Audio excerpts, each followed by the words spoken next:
Saudari-saudara yang terkasih, Yesus hari ini memakai contoh seorang janda miskin untuk mengajar kita. Bukan seorang yang terkenal, seorang hebat, seorang yang mempunyai kedudukan tinggi seperti ahli Taurat atau guru besar, atau yang punya pangkat, tetapi seorang janda miskin. Menarik. Karena itu saya ingin berkonsentrasi pada seorang janda miskin ini. Seorang, satu orang. Manusia sekarang, dunia sekarang mengagungkan banyak, jumlah besar. Coba lihat tayangan-tayangan televisi. Mereka yang disorot itu mereka yang punya harta yang banyak, rumah yang banyak, yang mahal. Pokoknya jumlah yang besar. Itulah yang menjadi perhatian dunia. Itu yang diagungkan dunia. Dunia megalomania. Kita sering sebut istilah kerennya, megalomania. Jadi yang besar, yang jumlahnya banyak, itulah yang dihargai, itulah yang disorot. Tapi Yesus memakai satu, menekankan angka satu, angka yang paling kecil setelah nol. Seorang, berlawanan dengan kecenderungan dunia kita sekarang yang mengagungkan banyak, jumlah besar. Lihatlah perumpamaan Allah atau seorang gembala rela meninggalkan 99 ekor domba untuk mencari seekor yang hilang sampai dapat. Seorang perempuan rela membongkar seluruh isi rumahnya untuk mendapatkan kembali 1 dirham uang yang hilang.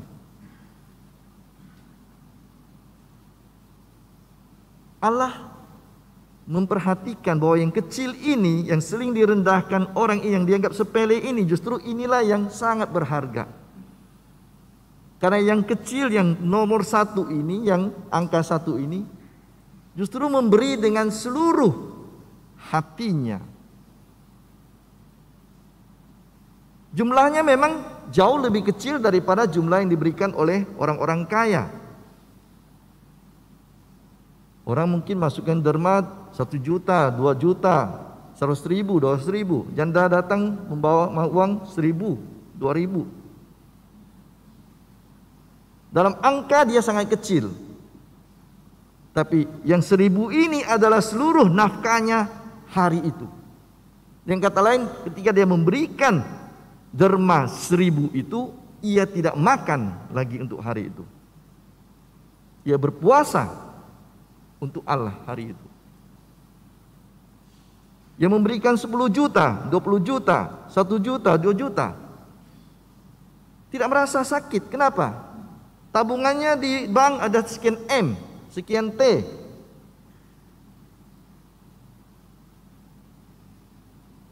Jumlahnya luar biasa banyak, tetapi nilainya jauh lebih kecil daripada yang diberikan janda miskin 1.000 itu. Non multa sed multum.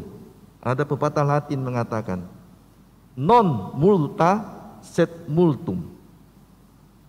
Bukan jumlah melainkan mutu. Bukan kuantitas melainkan kualitas. Ini yang dilihat oleh Tuhan, ini yang dipuji oleh Tuhan. Satu itu, yang kecil itu, yang datang dari hati, ia datang dari seluruh hidupnya, dengan kerelaannya, dengan mengorbankan apa yang menjadi haknya sepanjang hari itu. Memberi seluruh hatinya, jiwanya, dirinya untuk Tuhan. Jauh lebih berharga daripada memberi jumlah yang banyak, tetapi hanya sepersekian dari miliknya. Sepersekian juta, sepersekian ribu dari apa yang dipunyainya. Tidak mempengaruhi apa-apa sama sekali dalam dirinya. Bahkan dipakai untuk membanggakan diri. Supaya dalam daftar nanti donatur, nama saya yang paling di atas. Paling tidak 5 besar atau 10 besar.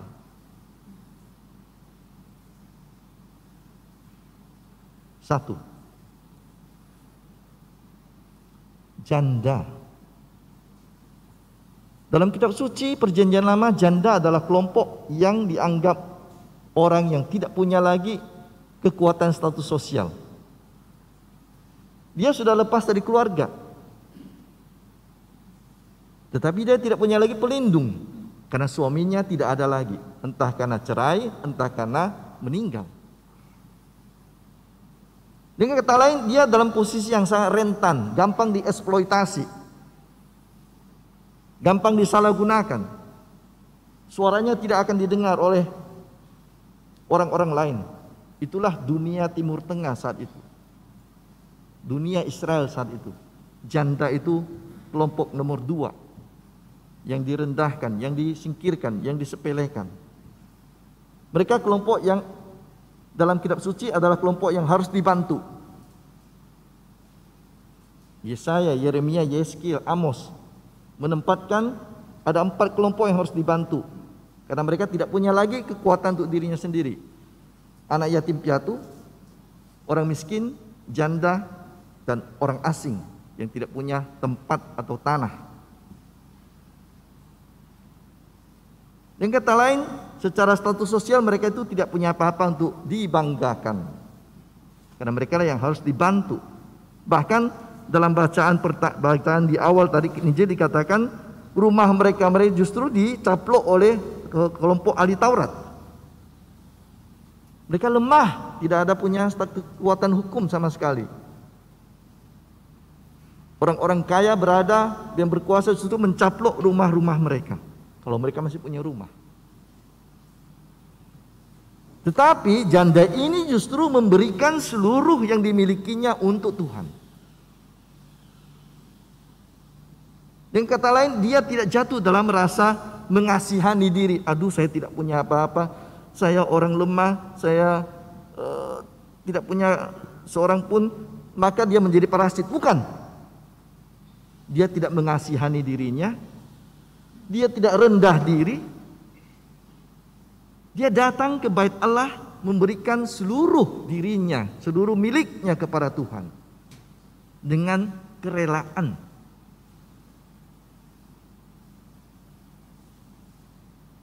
Suatu sikap optimisme yang luar biasa yang dimiliki oleh orang-orang yang dianggap tidak ada. Dia tidak jatuh kepada sikap negatif, tetapi justru mempunyai rasa syukur kepada Tuhan. Meskipun dia tidak punya apa-apa, ini pun bisa diberikan kepada Tuhan.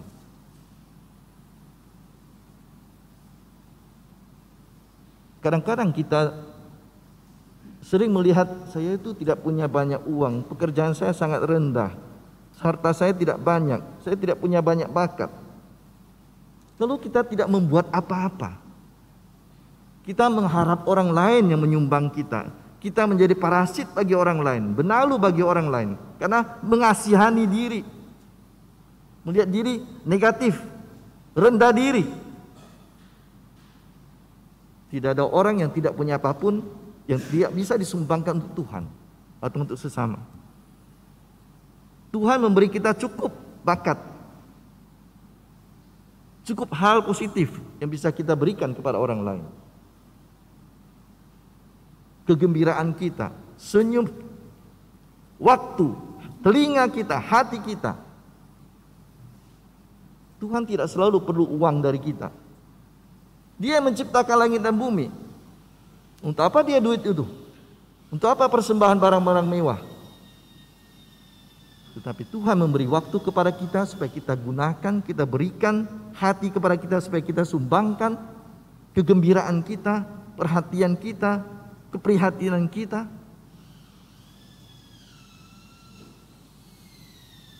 Daripada jatuh dalam kerendahan diri, negatif, pahit, membenci dunia dan orang lain, bersikap acuh tak acuh kepada lingkungan karena saya orang biasa, saya tidak punya apa-apa, saya orang miskin, saya begini, saya begitu. Lihatlah betapa Tuhan mempunyai banyak hal yang baik dalam hidup saya, yang bisa saya berikan kepada Tuhan dengan sukacita, dengan penuh keyakinan, optimisme, melayani dengan apa yang ada pada diri saya. Dan demikian saya mampu menapaki hidup saya dengan jauh lebih bagaimana? Semangat tinggi, syukur, dan terima kasih yang kita punyai dalam hidup. Dan demikian hidup kita akan jauh berubah daripada hanya mengasihani dan menangisi diri sendiri. Miskin, seorang janda miskin. Sama dengan tadi janda. Kelompok miskin adalah kelompok yang harus dibela, yang dalam kitab suci harus sokong, karena mereka tidak punya pengaruh. Mereka tidak dilibatkan dalam kebijakan-kebijakan. Mereka dianggap hanya objek. Kalaupun disumbang, hanya disumbang saja, tidak didengar suaranya. Entah suka atau tidak suka, perlu atau tidak perlu, pokoknya kita sumbang. Ini kelompok orang miskin. Kelompok orang yang dianggap sebagai objek dari tanda petik kebaikan orang lain. Tetapi di sini kita lihat, yang miskin ini justru memberikan seluruh hartanya kepada Tuhan. Yang miskin ini justru memberikan seluruh hidupnya kepada Tuhan. Yang miskin ini justru menjadi budaya tandingan bagi orang-orang yang serakah, orang-orang yang rakus. Yang korupsi rata-rata bukan orang miskin, meskipun ada selalu juga orang-orang miskin yang mencuri kan itu. Tapi mereka tidak mencuri terlalu banyak. Yang korupsi yang diadili di pengadilan, yang tertangkap tentunya, yang tidak tertangkap kita tidak tahu lagi. Itu orang-orang yang punya rumah besar, mobil banyak, tanah luas. Orang-orang kaya yang korupsi. Keserakahan manusia yang tak pernah merasa cukup, ingin selalu lebih. Si janda miskin ini, si miskin ini justru memberikan yang terbaik dari hidupnya untuk Allah. Sementara si kaya merasa sakit. Jangan terlalu, saya perlu nanti untuk jalan-jalan, saya perlu lagi untuk membeli tempat baru, saya perlu untuk ini dan itu. Keserakahan, kerakusan. 2 minggu lalu saya mendapat kiriman video yang bagus sekali dari seorang teman yang membuat ia mendapatkan video itu tentang seorang pemuda di New York membuat suatu observasi survei yang singkat 1 hari. Jadi pemuda ini bekerja sama dengan satu temannya yang mengambil video secara diam-diam, tidak diketahui orang tetapi diikuti. Pemuda ini memakai baju biasa, jas, lalu dia tempelkan semua uang dolar di bajunya. Dari $1 sampai dengan $20. Ditempelkan. Banyak, penuh, sampai dengan habis jasnya itu. Lalu dikasih dia bawa satu papan. Tulisannya ialah, silakan ambil siapa saja yang merasa perlu uang-uang ini untuk kebutuhan hidupnya. Silakan ambil, gratis. Dia bawa papan itu. Menarik. Ternyata yang mengambil uang-uang itu, memang tidak semua mengambil, tapi sebagian besar yang lewat yang mengambil, bukanlah orang-orang miskin. Orang yang memakai tas Givenchy. Karena dia heran kan, itu tas Givenchy itu asli. Kau masih peluang ini untuk uang kecil ini? Perlu, saya mau beli kopi, saya mau bayar parkir, saya mau bayar listrik, diambil. Yang pakai baju bagus, yang sepatu mahal, jam tangan mewah, itulah orang-orang yang mengambil uang itu dengan rakus.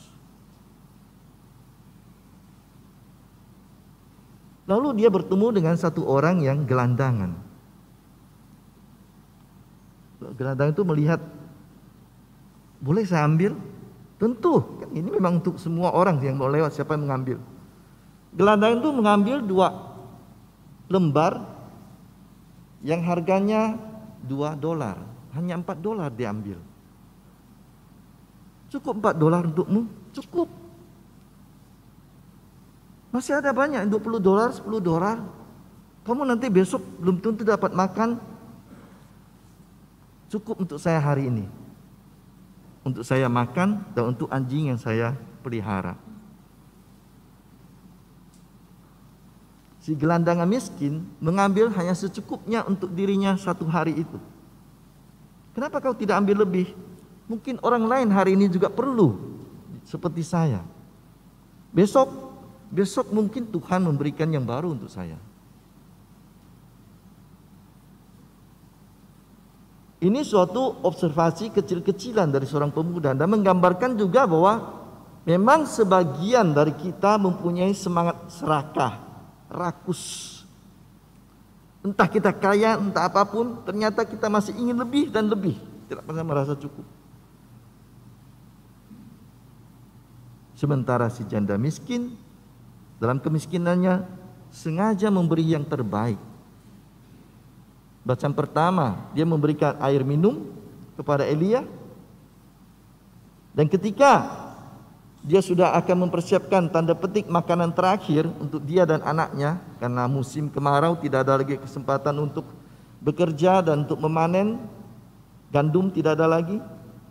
Tapi dia masih rela memberikan sepotong roti untuk Elia.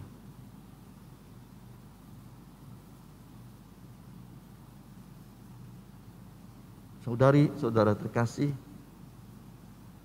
kita sekarang melihat posisi kita.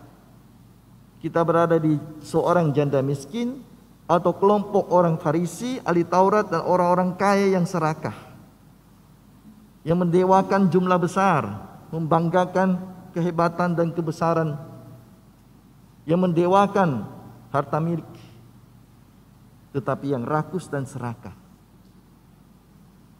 Kita berada di pihak janda miskin yang mampu mensyukuri hidupnya, memberikan apa yang ada pada dirinya dengan sepenuh hati, seluruh hidupnya untuk Tuhan. Atau kita hanya berpikir mengambil sebanyak mungkin untuk kita, untuk masa depan kita, untuk anak cucu kita, dengan tanpa batas. Kita mampu bersikap optimis dalam hidup, melihat yang baik yang dikerjakan Tuhan dalam hidup kita, sehingga kita juga mampu melayani dalam kebaikan, dalam kegembiraan. Atau kita hanya mengasihani diri, melihat yang negatif, melihat yang jelek dalam hidup kita, sehingga kita tidak membuat apapun, bahkan menyesali hidup, mempersalahkan orang lain. Kita menjadi orang yang murah hati atau orang yang rakus dan serakah.